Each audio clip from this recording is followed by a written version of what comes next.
చిన్నగా పైకి లేచి కింద పడ్డ బుట్టను తీసుకుంటూ కనిపించింది మణి.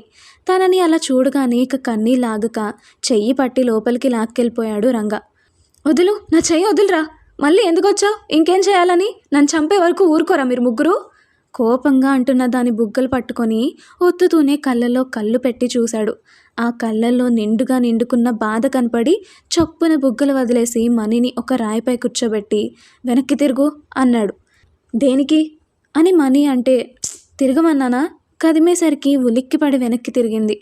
జడని ముందుకు వేస్తూ మోకాళ్ళపై కూర్చొని ఎర్రగా వాచిన వాపులపై చల్లగా వెన్నపడుతుంటే మా అంటూ ఆత్రంగా అరిచింది మంట తీసి. తన ఆ ఒక్క అరుపుకే కళ్ళల్లో నీళ్లు కిందకి జారిపోయాయి రంగాకి. మంట పుట్టిన క్షణానికి చల్లగా అనిపిస్తుంటే కాస్త మదిని స్థిమితపరుచుకొని రిలాక్స్గా కూర్చుంది. ఇంతలోనే చల్లగా తగులుతున్న వెన్నకి బదులు వేడి వేడి కన్నీటి బొట్లు కూడా తన వీపుపై అభిషేకం చేస్తుంటే తాను ఏడుస్తున్నాడు అని తెలుసుకోవడానికి క్షణం పట్టక గాబరాగా రంగా అంటూ తిరిగేసింది ఇటువైపుకి.